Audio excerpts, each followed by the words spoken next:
So we read Chaye Sarah. Sarah is a portion that, well, it doesn't really deal with the life of Sarah, but it's a recap of the life of Sarah, and she passes away in the second verse, and it talks about what happens after her life, but that's topic for a different day. So Chaye Sarah means the life of Sarah, and let's maybe just go through what we know about the life of Sarah and what she went through in her life, in her years, which counted, as we'll see in a second, 127. So it wasn't an easy life.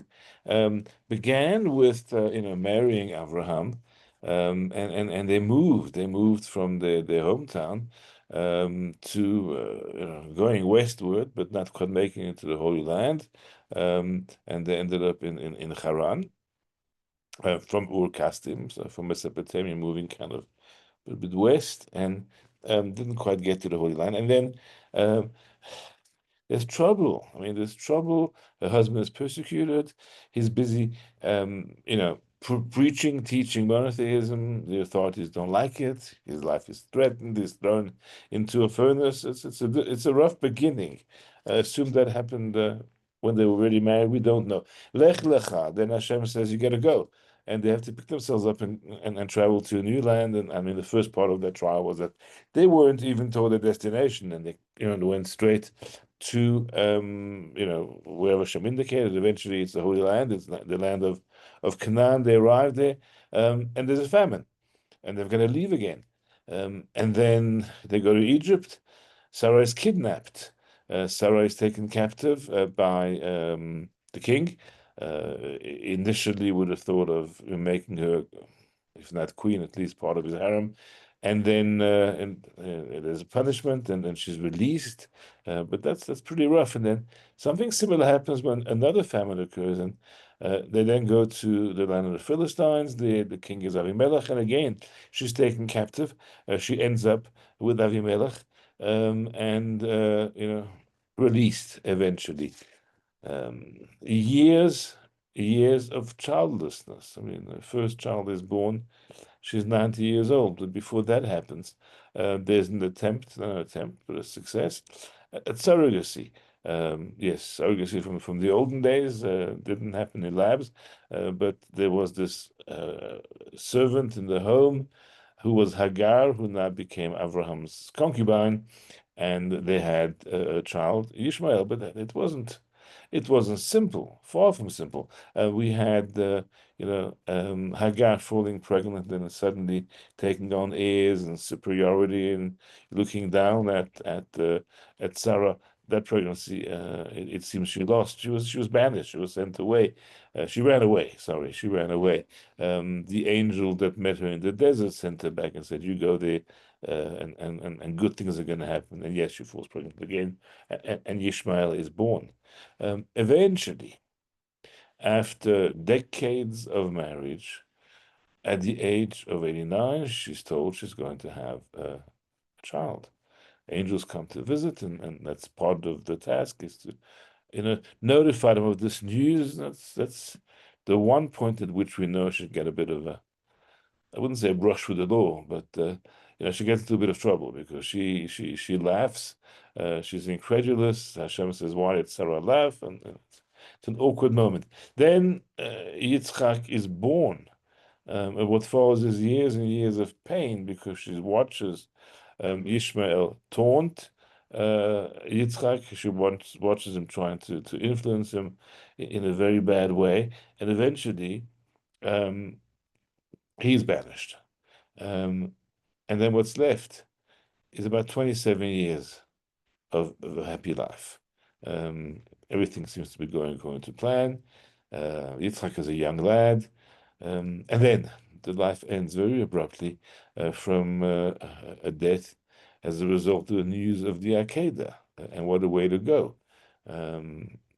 She's told that Yitzchak has been, will be, didn't, whatever the case. There are lots of interpretations, but it's very clear from the context that the death of Yitzchak is linked somehow with the previous chapter, which is the actual Akedah, and the classical interpretation, the way commentaries say it, is that she heard the news, and she died from the shock of this. Maybe whoever passed on the news forgot to tell her that Yitzhak actually didn't die because an angel stopped at the last minute.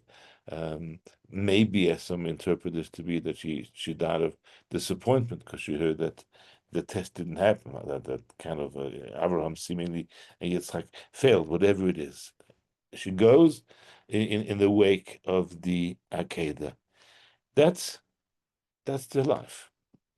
So if one had to kind of describe her life, we would say it was a difficult life, a challenging life, one filled with sadness, one filled with disappointments, and yes, some of it very, very happy, but for the most part, not quite. So that's our kind of perception of Sarah's life. Let's hear the Torah describe Sarah's life. Okay, this is the first verse. Sarah's lifetime. Vayiyu chaye Sarah mea shana ve'esrim shana ve'sheva shanim shnei chaye Sarah. Sarah's lifetime was 127 years. And even there, commentaries point out to the pain. So, vayiyu. If you add the letters of this word, Vayiyu, so you get a Vav, which is a 6, and a Yud, which is 10, a He, which is 5, and then another 6, and 10 and 6. So 16 and 16 is 32, plus 5 is 37. Those are the years of Sarah. It's implied here that her life was really 37 years, until the time that Yitzchak was born at her age 90. She was incomplete. She lived in sorrow. She lived in sadness. And the last 37 years were the years that she really lived. And that's alluded to. There's also a well-known rule that whenever a chapter begins with Vayehi, or Vayiyu, in this case, it's plural, that's an expression of sorrow, of grief. Because it begins vai, like in oivai, it's woe, vai. So the life of Sarah, I saw in a commentary say, name escapes me, Vayiyu chaye Sarah. The life of Sarah was painful, mea shana, for 100 years. So did I write down who? No, I did not. But it would seem that she only really enjoyed the last 27 years of her life. Why is that?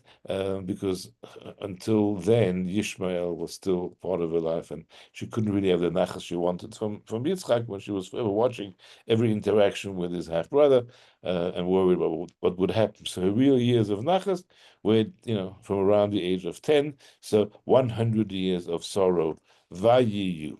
So this is how we would, based on the facts that we have, interpret the life of Sarah. Let's look at Rashi, and there's two comments of Rashi on this verse, and they're quite surprising. Number one, okay, it actually breaks it down, as you saw. I mean, in English, the life of Sarah was 127 years, but in the Hebrew, Mea Shana, 100 years, Esrim Shana, 20 years, Sheva Shanim, and then 7 years. Says the commentary, says Rashi, sorry, and this is based on Medrash Rabbah. Sarah was 127 years, literally, as I said, 100 years, 20 years, 7 years. Well, is the word shana for year written every time to tell that each term can be explained by itself as a complete number. So at the age of 100, she was a woman of 20, as in regards to sin. Age of 20 is one when the heavenly court doesn't yet punish. So at 100, she was like a 20-year-old, and at a 20-year-old, she was like a 7-year-old in terms of beauty. So those are the words of Reshit Rabbah Genesis. But then Rashi quotes. It's also in the Medrash, but slightly differently. So then Rashi quotes a commentary on those words, Shnei Chaye Sarah, and this always throws us. This is the years of Sarah's life. Kulan Shavin Letova. All were equally good. All were equally good. And this throws us a little bit, because what is this about? All the years of Sarah being equally good. How do we understand that? I've just been through kind of the life of Sarah in brief, and it doesn't sound like that's what was the prevailing thing. So Medrash Rabbah says the following, and I don't think I have that text yet. No. Medrash Rabbah says the following.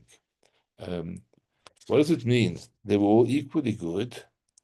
He says, the life of the righteous before God are precious to him in this world and the world to come. So the Medrash seemingly interprets this verse as kind of a spiritual thing. In other words, a level of where she was at spiritually. And to say they were all good means that she was always righteous. Difficult to actually visualize conceptualize of a person who's kind of always good and doesn't make mistakes. But truth, the only mistake that we know about in Sarah's life is when she kind of mocks incredulously the news from the angels that she's going to become a mother. Other than that, there's nothing recorded that would be untoward. But we know. I mean, this is a verse we quote at the end of life, and we talk about people who say there's unrighteous upon the earth that does only good, and never sins. That's just a reality. But here says Medrash Rabbah, her life was one that was precious to Hashem right through in this world, and obviously, in the world to come, which is a perfect world, in the world without sin. How do we explain the life of a woman like Sarah, even that if we talk about the spiritual level, as all equally good, when we know that as humans we have the responsibility of improving every day? And surely a tzaddiket, a righteous person like Sarah, would have every day tried to be better than the day before. I think I shared with you the story of at the time of the bedtime Shema, when it's supposed to kind of spend a few moments doing a retrospective on the day. And there was a famous Chassid who used to sit down, do his bedtime Shema, and then kind of think through his day, sigh, and say, well, tomorrow will be altogether different. And most of us wish that we're going to be as good tomorrow as we were today. So no, tomorrow will be better. We got to be a new person. We got to improve. So what does it mean? They were all equally good. But this is the power of our actions, that today affects yesterday. If we build on what we did yesterday and we improve on that, then our actions of today don't just credit today's, but actually also transform yesterday, which was a building block on today. So it's fair to say all the days were good, because the way Sarah lived and the tzaddikim live is that you act in the way today that not only affects the level that we're on now, but also drags with it the days that preceded it and raise them up. The Chiddushei Harim, which was one of the Gerer Rebbe's, he explains this idea with the concept of teshuvah. Teshuvah being able to change retroactively things that were incomplete, incorrect in the past. So a full, complete teshuvah, one done out of absolute love for Hashem, not the fear of punishment or the fear of distance from God, but really the desire to be one and united and bonded with God. Teshuvah me'ava can take all of our past sins and transform them into credits, into mitzvahs. If the teshuvah is at a somewhat lower level than that, then it transforms sins to to mistakes, from a mazit, from a willful transgressor to a shogeg, one who has done it, without full appreciation of what he was doing as incorrect. So you can transform your past through your present. In the same way as Teshuvah can take things, mistakes, and sins of the past and transmute them into a mitzvah, into a credit. So likewise, the life of Sarah, we say, all equally good because she was able to take her past and transform it and raise it and make it all at that amazing level. The word vayiyu is actually what they call that. What they call that? Wrong one. Vayiyu, palindrome. Right to left, left to right. Same word. What's the lesson there? That Sarah's life, whether you took it, at the beginning or at the end, right through and through, it was equal. The hard times, the challenging times, the good times, the nachat times. You could read her life in Hebrew or in English, right to left or left to right, and either way you ended up with this beauty. In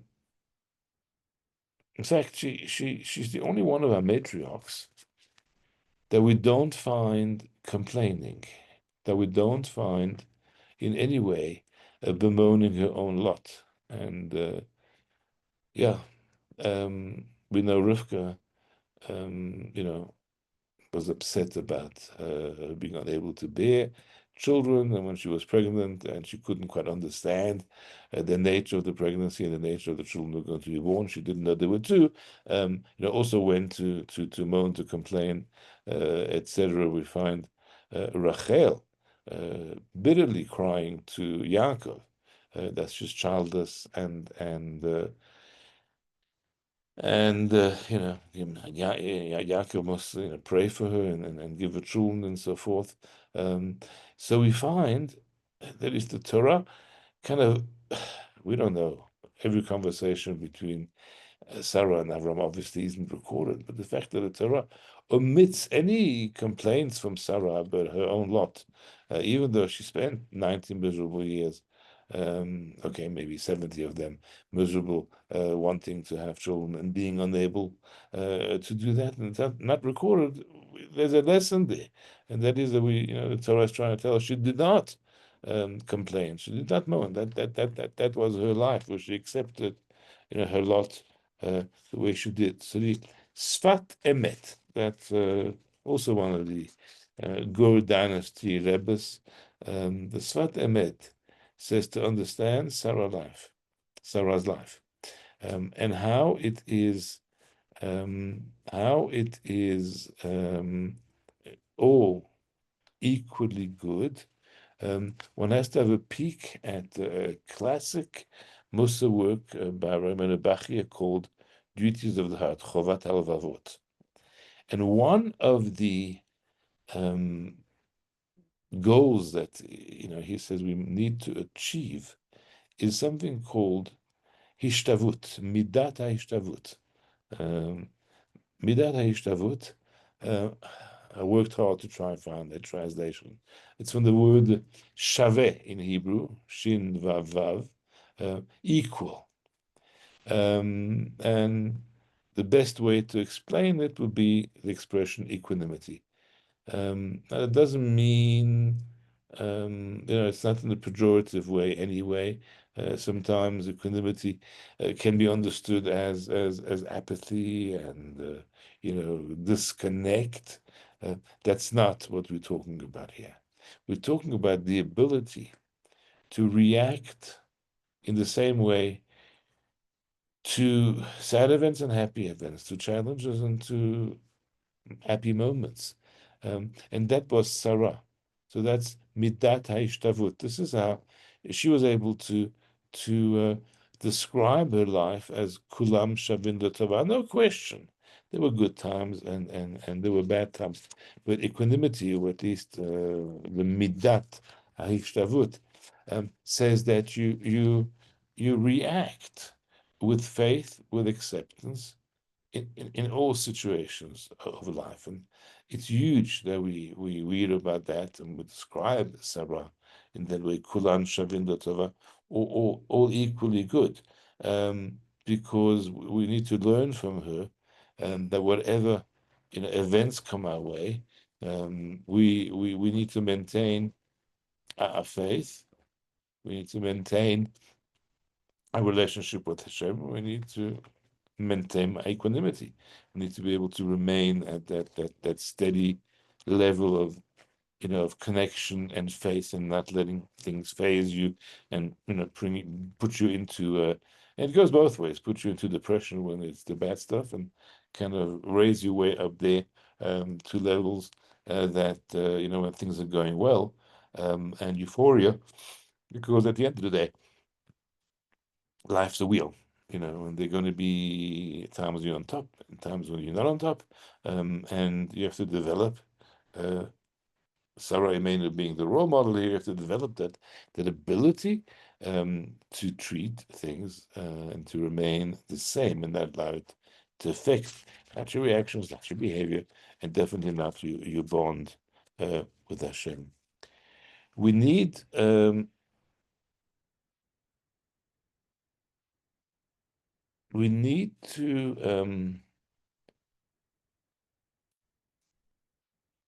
look at those words that Rashi quotes, possibly from the Medrash,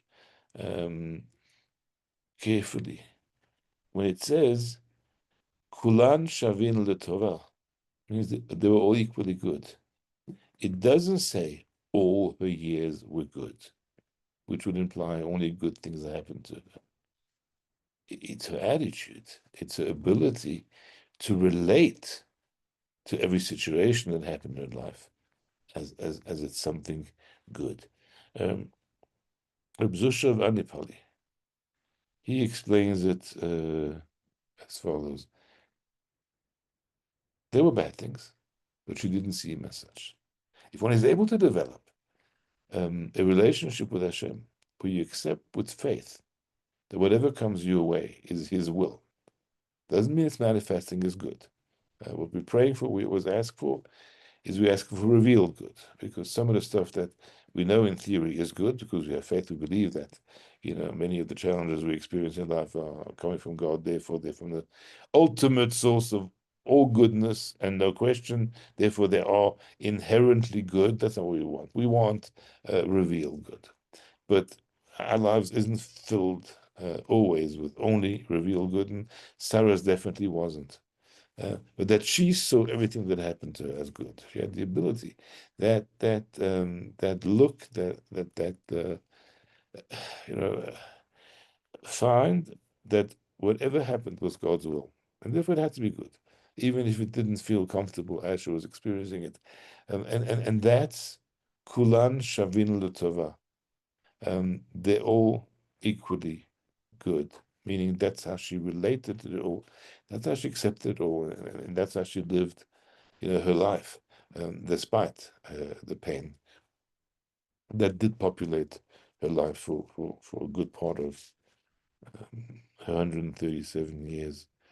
So that is Rav Zusha of Anipol's kind of twist on they were all good, not just that her reaction was that of equanimity, and I'm not going to change me and cause testing my faith, but I'm going to not let it change me. But more than that, that she was actually able to see the challenges as positivity and the will of Hashem, and therefore rejoice even in the pain, even in the challenges, even in the difficulties. Yes, and that's why Rashi quotes Kulan Shavin L'Tova, because these are lessons we need to take from our life. But I want to just end with an interpretation of Rashi, which, of course, as I said, comes straight from the Medrash, where it says at 100 she was like 20. Bat Kuf, that's, well, the daughter of 100, or one who relates to 100, like one who relates to 20. Now, and again, I could kick myself, but I did not write down where I saw this or where I heard this. But this is a reference to two Psalms. So here's Psalm number 20. Psalm number 20 is one we are quite familiar with, unfortunately, because when there's sorrows, when there's troubles, that's the kind of go-to psalm. Only the first three verses here. There's more. Many of us recited it, right through the war in Gaza, and some, may have continued. And this is made Hashem answer you in the time of trouble. Yancha Hashem yom tzara. Tzara is a singular. What's the plural of tzara? Tzarot or tsaros. So that's probably quite a familiar word to all of us. It's several tsaros and one tzara. So in the time of tzara, you reach out to Hashem. That's Psalm 20. And Psalm 100, Mizmor LeTodah, a psalm of praise, a psalm of thanksgiving. Todah, thank you. Reza to Hashem, with joy, etc. No, the translation is missing. Sorry, of that second verse. Praise. Sorry, serve God with joy, and walk ahead of Him with rejoicing. What's this telling us? That to Sarah, Psalm 100 and Psalm 20 were not different. At the same time that you prayed, in the same way that you prayed, when things were bad and you needed salvation from Hashem, in the same way she prayed to Hashem to thank Him for the blessings, to thank Him for the good things. So there was that kind of interesting equanimity of she related to 100 like she related to 20. Bat kuf kebat chaf. The level of 100 and the level of 20 were one and the same in her life.